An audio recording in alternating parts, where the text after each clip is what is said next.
Hello बच्चों, कैसे आप सब लोग। जैसे कि आपको पता है सीए फाउंडेशन के एग्जाम आपके बहुत ही नज़दीक आ गए हैं और ये वीडियो होने वाला है सीए फाउंडेशन के दिसंबर 23 एग्जाम में जो बच्चे अपेयर होने जा रहे हैं उसके अकाउंट सब्जेक्ट के ऊपर। इस वीडियो में हम कंप्लीट एबीसी एनालिसिस करेंगे कि आपको सभी के सभी चैप्टर्स का कि किस तरीके से आपको एग्जाम आता है या किस तरीके से आपको तैयारी करनी है और इंपॉर्टेंट चैप्टर्स कौन से हैं, कितने कितने मार्क्स के हैं, सब कुछ A to Z quick within 5 minute. ठीक है बच्चों, जो बच्चे हमारे चैनल में नए हैं चैनल को सब्सक्राइब करना और बेल आइकन दबाना मत भूलिएगा। तो चलिए स्टार्ट करते हैं। सबसे पहले अगर हम बात करें, अगर आप अकाउंट्स का अगर पेपर देखें तो वो दो पोर्शन में बटा हुआ है। पहले अगर आप देखें 16 to 20 मार्क्स की आपको थ्योरी पोर्शन आती है और बाकी जो रिमेनिंग 80 to 84 मार्क्स का बचता है वो हमारा प्रैक्टिकल होता है। अब ये जो 16 नंबर का आपको मैं 16 से 20 नंबर का 16 से 20 मार्क्स का थ्योरी पोर्शन बोल रहा हूँ, ये किस तरीके से बटा हुआ होता है। इसमें आपको पता है आपका जो दो दो नंबर के, एक तो आपको 6 क्वेश्चन आते हैं ट्रू फॉल्स विद आंसर वाले, है ना, एक्सप्लेनेशन वाले, प्लस उसके अलावा आपको मिनिमम एक क्वेश्चन जो है वो फर्स्ट क्वेश्चन में ही थ्योरी का 4 नंबर का आ जाता है। मतलब 16 मार्क्स की तो कम से कम पक्का है। ठीक है, थ्योरी पोर्शन जो है 16 मार्क्स की पक्की है। अब इस 16 मार्क्स का जो पोर्शन है ये कहाँ से आता है एक्चुअली में। ये आपका जो 16 मार्क्स का पोर्शन है, जो हम लोग प्रैक्टिकल चैप्टर करते हैं उनमें से कहीं ना कहीं जो भी कॉन्सेप्ट्स होते हैं उसको हमें ट्रू फॉल्स के एक्सप्लेनेटरी फॉर्मेट में पूछा जाता है, उसका आंसर होता है। और ये एक्चुअली में सोर्स कहाँ से होता है इन्फॉर्मेशन क्वेश्चन लेने का इंस्टीट्यूट का, वो आपके जो आईसीएआई के स्टडी मटेरियल के क्वेश्चन होते हैं वहां से ही सारे के सारे आप देखोगे।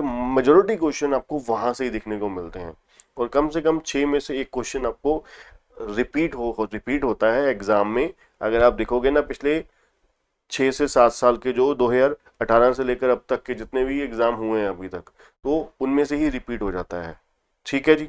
तो उसके बाद अगर हम बात करें रिमेनिंग 80 to 84 मार्क्स का, ठीक है, इसको मैंने 3 कैटेगरी में डिवाइड किया है जिसको आप समझ सकते हैं बिल्कुल अच्छे तरीके से। ठीक है, अब ये जो 80 to 85 मार्क्स का आपका प्रैक्टिकल आता है, इसमें मैं अगर बात करूं, सबसे पहले जो बहुत आसान, जो बहुत छोटे छोटे चैप्टर हैं, जो बहुत आसान और बहुत छोटे छोटे चैप्टर हैं, वो आप कह सकते हो बीआरएस पहले नंबर पे। बीआरएस बहुत इजी, सबसे छोटा सा चैप्टर है और 5 से 10 नंबर का हर बारी आता ही आता है मिनिमम। दूसरा कंसाइनमेंट बहुत इजी है और सबसे बड़ी बात है यहाँ पर डिफिकल्टी लेवल कंसाइनमेंट का नहीं आता। एक्चुअली में कंसाइनमेंट का डिफिकल्ट लेवल काफ़ी है चैप्टर का अगर बढ़ाना चाहे, बट इंस्टीट्यूट बहुत सिंपल क्वेश्चन डालती है। अभी तक जितने भी एग्जाम हुए हैं, ठीक है, कंसाइनमेंट में तो सिंपल सा क्वेश्चन आता है बिल्कुल 10 नंबर का, ये बहुत आप आराम से पक्के कर सकते हो। उसके बाद एक क्वेश्चन आपका पहले क्वेश्चन में ही, जो फर्स्ट 20 मार्क्स का कंपलसरी क्वेश्चन होता है उसमें ही 4 नंबर का या 5 नंबर का क्वेश्चन एक कंपलसरी आ जाता है। कई बार जर्नल एंट्री आ जाती है सिंपल, कई बार क्या है सब्सिडरी बुक आ जाती है या फिर ट्रायल बैलेंस पूछ लेते हैं, बहुत आसान सा। ठीक है जी, तो 4 से 5 नंबर का ये बहुत आसान सा होता है। उसके बाद आप ये 3 चैप्टर आपको देखने को मिलेंगे जो बहुत छोटे छोटे से हैं। आपको पता है बहुत ही एक्चुअली में जो सी इंस्टीट्यूट के स्टडी मटेरियल में क्वेश्चन दिए हैं उन्हीं में से ही पेपर आ जाता है। Average due date, account current और sale of goods on approval basis वाला। ठीक है, इसमें से आप मान के चलिए आपके 8 से 12 नंबर के एग्जाम में क्वेश्चन देखने को मिल जाते हैं। मतलब दो क्वेश्चन मिनिमम 4 4 नंबर के पेपर में देखने को जरूर मिल जाते हैं मिनिमम इन 3 चैप्टर में से। ठीक है जी। अब आते हैं जो मोस्ट इंपॉर्टेंट पोर्शन है हमारे सिलेबस का, जिसमें से सबसे ज्यादा पेपर आता है। इन 5 चैप्टर में से सबसे ज्यादा पेपर देखने को आता है और डैम श्योर होता है कि पांचों के पांचों क्वेश्चन एग्जाम में जरूर देखने को मिलते हैं। पहला आपका रेक्टिफिकेशन ऑफ एरर, ये 10 नंबर का आता है। फाइनल अकाउंट हमेशा आपका, हमेशा एक आधी बार स्किप हो जाता है, वो रेयर केस होता है। 10 से 20 नंबर का आपको एग्जाम में देखने को मिलता है हर बार। ठीक है, उसके बाद बिल ऑफ एक्सचेंज 5 से 10 नंबर का हर बार देखने को मिलता है। एनपीओ कम से कम हर बार 10 नंबर का और 15 नंबर तक का आता है।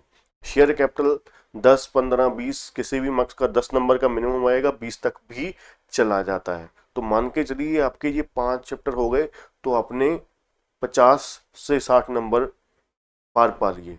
ठीक है जी, 50 to 60 मार्क्स और प्लस आपके 16 नंबर आपके थ्योरी के, मतलब मेजोरिटी पेपर आपने इन्हीं 5 चैप्टर के थ्रू कवर अप कर लिया। ठीक है जी, अगर इन 5 चैप्टर में बहुत जबरदस्त पकड़ बना के चलते हैं, ठीक है, तो इसके लिए मैंने बहुत ही जल्द मैराथन लेके आने वाला हूँ और थ्योरी की मैराथन भी लेकर आने वाला हूँ, तो इसलिए चैनल के साथ बने रहिएगा, है ना। और चैनल को सब्सक्राइब जरूर कीजिएगा, आगे आपको बहुत अच्छा कंटेंट दिसंबर 23 एग्जाम के लिए मिलने वाला है। और लास्ट अगर हम बात करें जो रिमेनिंग चैप्टर हैं, इसमें आपको डिबेंचर जो है वो 5 नंबर का हर बारी आता ही आता है।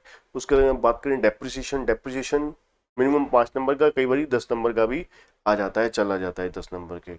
उसके बाद सबसे लास्ट में आपको करना होता है पार्टनरशिप। पार्टनरशिप आपको 15 नंबर की पार्टनरशिप आती है। एक 5 नंबर का गुडविल का क्वेश्चन आता है 4 to 5 मार्क्स का, और एक 10 नंबर का क्वेश्चन आता है। तो इसलिए क्योंकि एक्चुअली में आपको पता है पार्टनरशिप में मेहनत ज़्यादा है ना। नंबर ऑफ चैप्टर्स क्योंकि आपको पता है introduction, goodwill, admission, retirement, death, chapter 5 है, इतनी देर में आप 50 नंबर की तैयारी कर लेते हो। इसलिए पार्टनरशिप सबसे लास्ट में करना चाहिए, रिवीजन के टाइम पे भी और करते वक्त भी। ठीक है बच्चों, तो इस तरीके से आपको अकाउंट्स का पेपर करना है। अकाउंट्स के आगे और कैसे तैयारी करनी है, एग्जाम अटेम्प्ट कैसे करना है, और बहुत सारी चीजें आपको मैं धीरे धीरे 1 by 1 आपके जैसे जैसे एग्जाम आते जाएंगे मैं आपको बताता जाऊंगा। ठीक है बच्चों, तो आज के लिए इतना ही। जो बच्चे चैनल में नए हैं, चैनल को सब्सक्राइब करना और वीडियो को लाइक और शेयर जरूर करिएगा। Thank you.